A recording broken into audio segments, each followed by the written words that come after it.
Hey, Besties. Hey. Welcome back for another episode of the Hello Bestie podcast. I'm Maggie. I'm Tashima. How you doing today, teams? I'm good. Good. How are you? I am well. Awesome. Excited to talk to you. Same. Ready to get into it. Yes. All right. So I have some text messages that I found. They're basically breakup texts. Oh. And I don't know if some of these are real. Like, are people doing the most? I imagine they're doing the most. They're out of control. They're out of order is what they are. So I'm just going to read them. This is titled The Wake Up Call. Hey, what's up? My standards, bye. Damn. Savage. Yeah. This is titled Single Who. Knock, knock. Who's there, babe? Smiley face. Single. Single who? Single you. Real funny, babe. Not a joke. I just didn't want to be too harsh on you. Damn. These had to have been like some little hookups, like maybe 2-3 month long ordeals. Psychologically, I don't think there's enough therapy that would be available to me to unpack how I would feel after receiving something like that. Like I said, that's got to be after, like, maybe we just deemed ourselves official, and a month after that, I'm not feeling it. That can't be years in. No, absolutely not. This has got to be, let's say, under 12 months. Correct. This is the secondhand breakup. Hey, Josh, how'd the breakup talk with Jenna go? This is Jenna. What breakup talk? ? Oh, shit. Hi, Jenna. Nothing. All caps. Tell me. Josh is going to break up with you. You didn't hear it from me. Peace. Wow. It had to be planned. But the question is, yeah, it had to have been. Why he's so comfortable telling you he's going to break up with me? I wonder where that person was coming friends. From. Right. Like a homeboy. You get what I'm saying? Like, so this was a guy texting the girl. By accident. Mm-hmm. How'd your breakup with your girl go? And she's like, excuse me? All right. That went over my head. Okay. And I don't know if this is real, but there's been times where, let's say, I'm texting you something about somebody named Amy. Mm-hmm.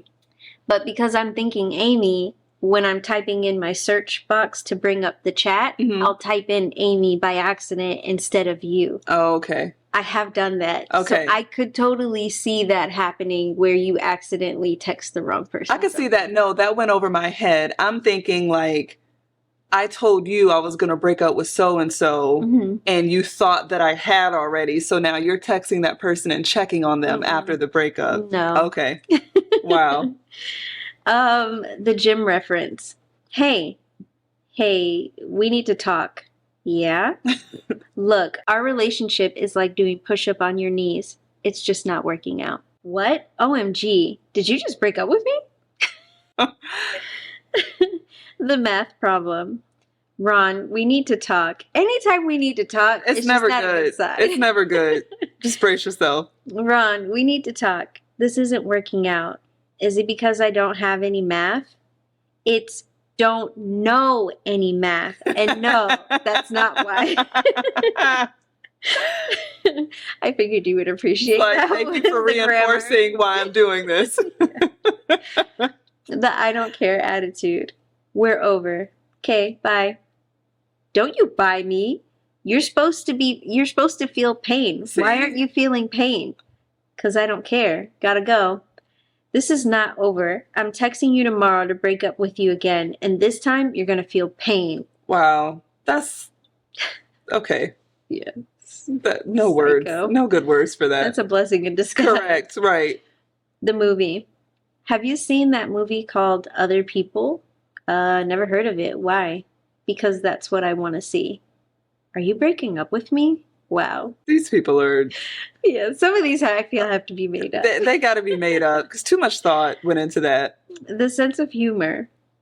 The name of the person on the text says Bae. Please don't do this. You have no idea how important you are to me. I gave you way too many chances. I'm done. But I'll do anything. No, forget it. We're octagon. ! LOL. I meant over. That was hilarious, but I'm still breaking up with you. Goodbye. Wow. I think it was a autocorrect. Octagon. Okay, last one. What are you doing? I'm breaking up with you is what I'm doing. Nah. You can't nah me. How does it feel to not have a boyfriend anymore? I wouldn't know. Let me break up with you. Nah. Do you know what that reminds me of? I don't know how it went down, but on the Girl Next Door podcast, Erica was saying that her and her husband had dated together since they were in high school. And she said at one point he like tried to break up with her and she was like, no, you're not going anywhere. Oh my God. No. And like she like didn't allow him. So that's what that just made me think of. Another married, 2 kids later. Yeah. All right. What is this thread? All right. So I have a thread that's related to casual relationship, I'll say. Okay. So, am I the asshole for suggesting that my hookup go to see a doctor about her vagina? I really don't think I've done anything wrong here, but I'll give a little backstory. I've been getting together with this girl on and off for about 10 years. Oh my God. Correct. Long time. That's a situationship. While we were starting our latest tryst the other night, we were doing some foreplay and I was feeling around down there and noticed some concerning lumps. The lumps were pretty far inside her and I was concerned that she wouldn't have naturally gone in that far herself with her own fingers. This is graphic, besties. I mean, I think it's pretty known that this is not for kids, Yeah, we've but done our disclaimer. My mind made a mental note to mention it to her when we finished. Wow. So, while we were talking after, I mentioned to her what I had felt and said to her that she should get checked out. This is when she got really defensive with me and started accusing me of things. She said that just because we get together occasionally, it doesn't give me the right to talk about that stuff. I think she was also assuming I was calling her unclean or something, which is absolutely not the case. In fact, it's the complete opposite. I was just worried about her health, especially after recently losing my mother to cancer under very similar circumstances. So I said to her, it's better to be safe than sorry, but this didn't go down as well as I thought it would, and she left. She usually stays the night and we have breakfast together. I admit it was a very blunt thing to say, especially right after having sex, but I just didn't know when else to bring it up. Am I the asshole? So there's an edit for more details. 1, yes, she knew I was talking about cancer. 2, yes, she knows about my mother. She was at her funeral. How are y'all not official? Like, y'all just been getting together for 10 years? She said, I mean, okay. Suspicious. 3, yes, we use protection. We always do. I have messaged her and explained my feelings on the matter. Mostly, I just said that there was no judgment on my part, that it was only after my mother's experience that I had to make sure she was aware of the lumps.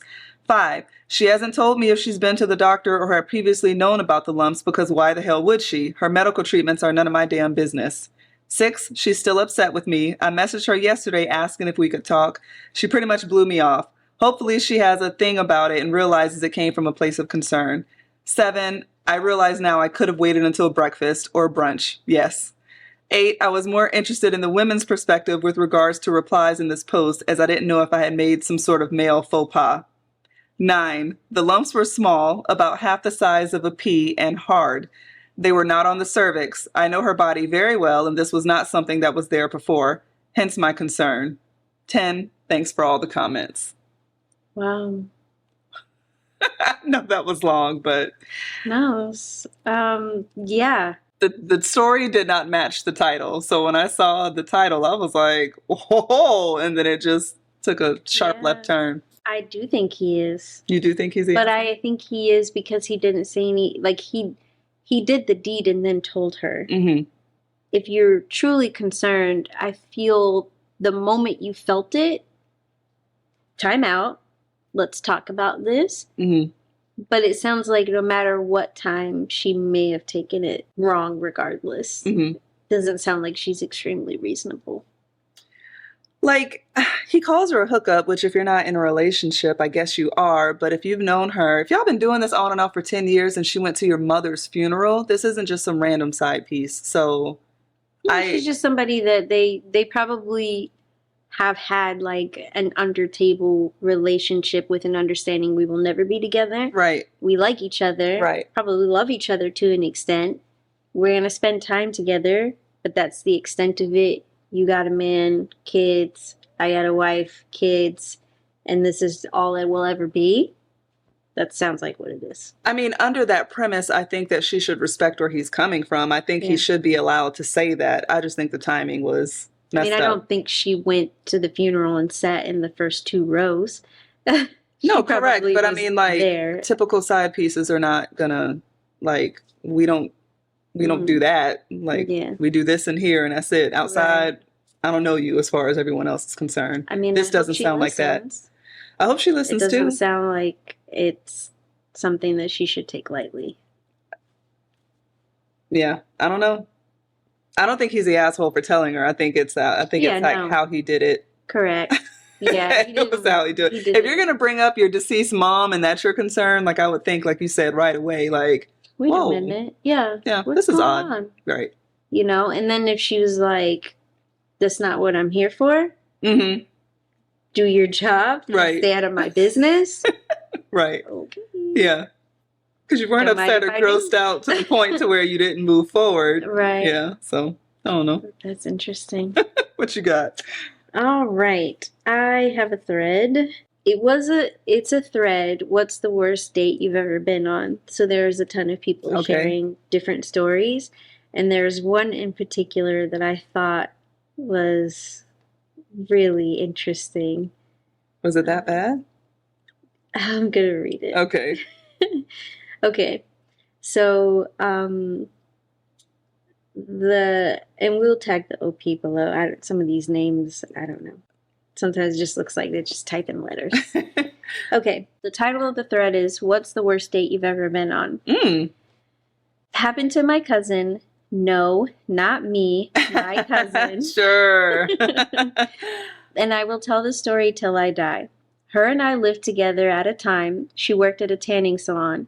She mentions this guy, Vaughn, that started coming in, and he's really hot and always flirts with her.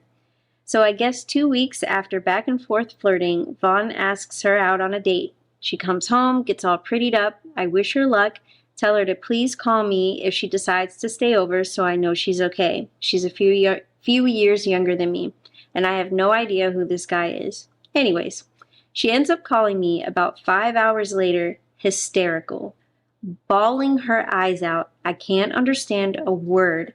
All I can make out is, I'm at the hospital. My car is at blah, blah, blah address. Please go get it, then come pick me up. Oh. So my boyfriend and I go get her car. We drop it off at our house. Then my boyfriend decides to pick up a couple of buddies along the way because it sounds like someone needs to get an ass kicking. We had no idea what was going on. We get to the hospital and she's outside shivering. A man is standing near her, but not beside her. He looks worried and she looks like hell. She jumps in the car and screams, "Just drive!" Me being mad as beep, say to the guy, "Are you Vaughn?" He looks like he's going to cry at any second. He says, "Yes, please don't be mad. I brought her here and I had to. She didn't want me to. Please let me explain." My cousin is in absolute hysterics at this point, punching the back of my seat. "Please go!" Whoa. I said, "I don't have time to listen to you. She wants to go home. I need to take care of her." We drive home. I keep asking, "What the f*** happened? Please tell me now. Did he hurt you? Do we need to call the cops?" Her response is, "No, please, nothing like that. I'll tell you at home, not in front of other people." So I left it at that, dying inside to know. We get home, I tuck her in bed, give her some tea, try to calm her down. Every time she starts to explain, she buries her face and cries.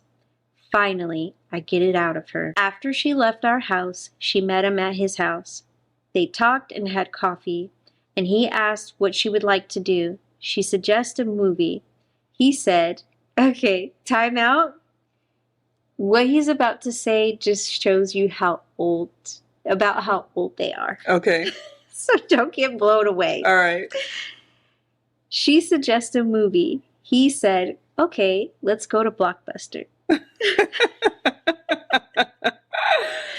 They go to Blockbuster. This is where it all starts. They pick their movie and head to the cashier. She says she doesn't feel so good and remembers waking up on the floor. Vaughn told her she passed out and hit her head pretty hard on the counter.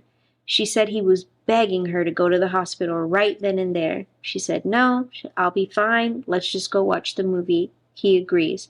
They get back to his place. He keeps asking if she's all right, if she would please change her mind and go to the hospital. She says no over and over.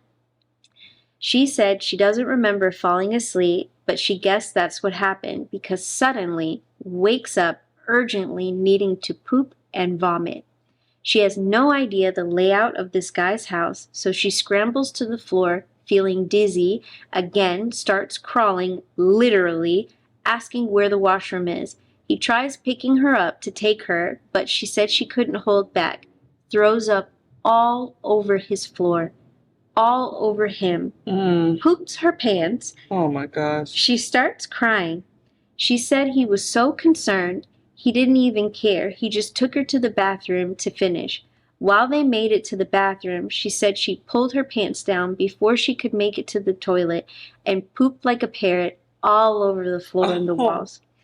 He gently closed the door and said, pass me your clothes, gave her something to wear. After she stopped pooping and throwing up everywhere, she finally agreed to go to the hospital. She clearly has a concussion. Yeah. He takes her, and shortly after is when I got the call. While she's telling me this, I'm laughing so hard, crying, rubbing her head and wondering if this is all a joke. No, because she kind of, it's like she skipped a part, but she says no, because they ended up getting married, and we bring this up at least once a year. Wow. Yeah. Wow, I know that was really long. Expecting that ending at all. Yeah. Wow. She kind of goes on, and they'd been married like however many years yeah. Damn. I could not resist. Wow. That sounds like the absolute worst date, but the fact that they got married and the fact that he took care of her the way that he did, you're right, sis. You wipe him up right then and there. I'm glad that dudes didn't get out and try to do anything to him when he was standing outside the hospital. That could have been really bad. All right, well, on that note, if you can get through that, you can get through anything. Facts. And if he's not grossed out only knowing you for 2 weeks and took care of you on your first date of like pretty much having a concussion and throwing up and pooping all over him. I bet she was wishing she just went to the hospispital in the first place, so she would have shat at the hospital, not all over his floor. Wow. So funny. I know that was so intense. Long, but I could not help it. I was reading it like it was a book. It sounded like you were reading a book. It got really interesting. Wow. You go first this time. All right. So we're going to play It's Kind of a Funny Story. Who is the nicest person? That I know? Between you and I. Point a finger. Oh, yeah. You didn't say. I think it's me. Really? I think I'm the nicest person. Yes. I was about to say it depends. How so? I just think I'm friendlier to strangers than you are. I just think overall I'm more open to chatting with others than you are. No. I think so. I don't think that's true. I think because when we were at Cracker Barrel, you looked like you wanted to hit that man over the head with a chair for striking conversation. I spoke to him though, and I engaged in conversation versus you fucking got up. You didn't need to do it at that moment. Yes, he was like, this is my cue. Okay. You exited stage left immediately. So you had it under control. Yeah. That's hilarious. I'm going to try to go over there. All right. Left or right? I don't know what that means. I think we still have to pick one or the other. Who had worse grades in high school? I don't really know, honestly. I don't know either. Yeah, we didn't really talk about grades. No, we didn't. We had more important things to worry about. We both had decent grades. Yeah. I had good grades. We both got out. We never failed or anything. Mm-mm. Says, point a finger. Who is the messiest eater? You. I don't think I'm a messy eater. I was going to say I don't think either one of us are messy eaters. Okay, not messy like you're eating like, the Cookie Monster, but you pick a lot of stuff out of your food. Hence what I mean. Like you just I leave no crumbs. I mean, I do leave crumbs, but like I just eat my food. You are like doing a science experiment. You're like dissecting your food and picking out all these things. It's not messy. I mean, not messy, but I make more of a to-do eating than you do. That's me. Okay. If people just brought me stuff how I order it, I would be able to just eat like normal. Yeah, but some things that you order, like you can't tell them to leave out the onions. You'll order it and then just sit there picking out onions. Oh, like yeah. Well, if it's like a pre-made something. It's like, what? You're done? You're like, yeah. I just dip it in the juice. That's it. I just dip it and bring it out. I don't scoop salsa. I dip. I literally dip it. I don't scoop it. Describe a time your faith in humanity was restored. My faith in humanity was restored. The first thing that comes to mind is really simple, and I think I talked about it on the podcast before when the person cut me off in the drive-thru, and I was like cursing their mother and everyone else, and then I figured out later that they had paid for my food. Mm-hmm. Small gesture. I think when I've seen somebody broken down on the road, and then random people just get out and start pushing the car to the side. That's always nice to see. Another situation is from where I work, there was a gentleman who was crossing the street. Mm. He's basically jaywalking across a very, I guess it's kind of, not an interstate, but like a highway. And he got hit by a car. Mm. It was pretty bad. So the gentleman was going across the street and there was a truck, just a regular pickup truck, that ended up kind of nicking him. Mm-hmm. So then he fell. The truck stopped, and that would have been the end of it. Behind the pickup truck was a moving truck. Oh, that then rear-ended the pickup truck, causing the pickup truck to basically run over him. Wow. And so from where I was working, you could see the whole thing, and like everybody just ran out and got basically into action, triaging him. The nurses are out there, like holding him still. And it was a really amazing thing to see. Like you do these classes and you train for these moments, but you never actually think, and that it's going to happen, and you hope that it never happens. So then you're not quite sure what you would do in the situation. And although I wasn't like physically hands on him, but just even in that situation, falling into a supportive role, just being able to see it all was just an amazing sight. Random people stopping their cars, helping direct traffic until police got there. And it just felt like, almost like it was rehearsed and everybody just kind of fell in line and everybody knew what to do. It wasn't like you had multiple people trying to fight for, creating it was amazing. Did he end up being okay?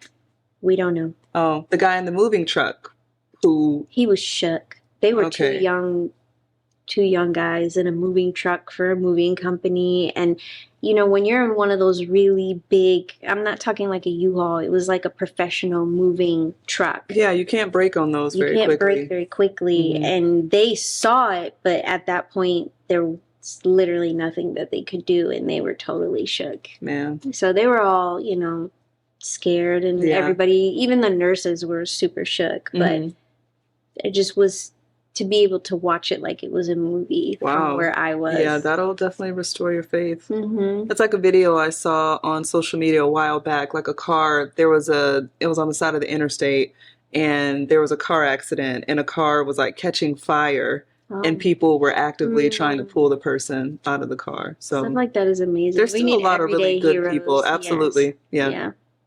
Awesome. Thank you, besties. Let us know if you have any stories of things that you experienced or witnessed that restored your faith in humanity. We would really love to hear it, because those everyday heroes need to be acknowledged. For real. Tima went deep on me. I'm like, yeah, they cut me off and paid for my food. Like, I saw a man's life be saved, we hope. Well, I mean, you just kind of, is the first thing. It is. It is. But like, subscribe, follow us on socials, let us know. Going heavy on TikTok, so we love to see your engagement over there. And hit the bell, and we will see you in the next episode. Thank you. Bes-teas out. Bye. Bye.